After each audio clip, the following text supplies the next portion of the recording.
Good morning. This is Monday with Friday, wishing for you a great week ahead. The slanderous nonsense uttered in a presidential debate by the non-presidential candidate that Haitian immigrants in Springfield, Ohio eat dogs and cats has traumatized the community and left it exposed to terrorists who have issued bomb threats among other forms of racist terror. All that these racists needed was permission from one of America's loudest and looniest humans. These Haitian immigrants are now under siege, and some have sustained injuries from the violence against them. This is yet another example of the sin that lies just beneath America's surface, awaiting an unprincipled, race-baiting demagogue to come along and stoke those fires. The anatomy of this latest racist onslaught on our Haitian neighbors and its pathology, since it's a nasty sickness, is this: that a person who has since apologized for misspeaking posted something that they misheard from somebody else, and the post was picked up by the running mate of the man who surrendered it to his racist foghorn in the presidential debate, viewed by 67 million Americans. These Haitians are among the people that this same man referenced while he occupied the White House as latrine hole countries, my euphemism. This presidentially unsuitable man constantly targets immigrants, whether they are black, Muslim, don't speak English, or they are asylum seekers, and especially if they are undocumented. Never mind that among that latter category are people who have worked on that man's various estates or his tower or his multiple construction sites in the past. What an infernal hypocrite. But let me focus a bit on immigrants. It is difficult to be an American immigrant, and not enough non-immigrants understand this. Among them are the people that we immigrants left behind in other countries. First, you're lumped in with all the minorities found here, and few people take the time to make the distinctions between a Sikh and a Muslim, an African and a Jamaican, or a Japanese and a Chinese. But we expect that, and we manage. The flip side of that, though, is that many non-Americans assume that all Americans are the same, especially white Americans. Some people in the Caribbean and elsewhere in the Commonwealth who are familiar with the vagaries and the troubles of colonization and slavery assume that all white people, all white Americans, are the same and are racist.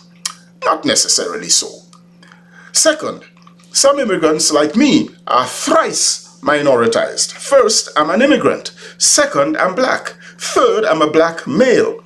And then, for some others, there's a fourth layer if your first or only language is something other than English, and a fifth if you claim what some bigot considers to be the wrong religion.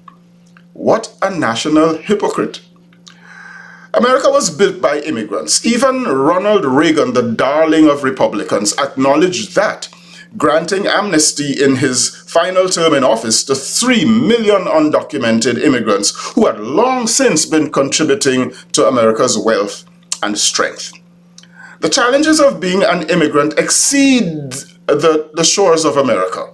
Speaking from my own experience, from time to time, people back home tend to communicate what I detect as a measure of disdain. For example, they bristle when I say I'm an American, missing my reference to a legal fact, which I never ever used to erase my cultural or familial origins. In the spaces where I've been accosted for saying I'm an American, I have referenced far more frequently my being Trinidadian, Caribbean, and the quarter of my life having been lived in Jamaica. Sorry folks, I am what I am, and I do not apologize. Some do the opposite and say, also disdainfully, you sound like an American. Not with reference to my accent, obviously, but with reference to a viewpoint of their choice, whether it is that I don't go the whole way to say that Biden is genocidal as they think he and Netanyahu are. I kind of see it about Netanyahu, but even though I say Netanyahu is as intransigent and criminal as Hamas is brutal and iniquitous. Some express again, with a tinge of disdain, their incredulity that people like me would, quote, leave the Caribbean and come to America to get worked up about and engaged in addressing and assailing American injustices, unquote. They didn't say that to or about Marcus Garvey or Stokely Carmichael, Kwame Ture. Look, despite all that is wrong with America, this land has, for all its inconsistencies and paradoxes, become a complicated haven for many people. My Jamaican people should be relieved that thousands more Haitians seek America, not Jamaica, as their refuge. Similarly, my Trinidadian people should be relieved that the volume of Venezuelans who head west, then north to America's southern border are exponentially more than those who head east across the Columbus Channel to Trinidad. And not all Haitian and Venezuelan immigrants to America are illegals, certainly not the ones the unpresidential candidate has targeted as pet-eating animals in Springfield, Ohio. Am I complaining? No. Am I, and I suppose most immigrants, some kind of exilic people losing something by not being back home in the land of their birth? Speaking for myself, absolutely. But without getting into my business and reason for being here in America, America has been largely good to me. Not that Trinidad and Tobago or Jamaica have not been good to me. There are some opportunities I have been able to access and accomplishments I have been able to attain that neither came my way elsewhere or might even have been otherwise possible. And frankly, my sense of justice and my sense of service and my opportunities to tickle the imaginations of more people who are under the jaws or who are bitten by the jaws of injustice are exponentially better here where I am. Enough about that.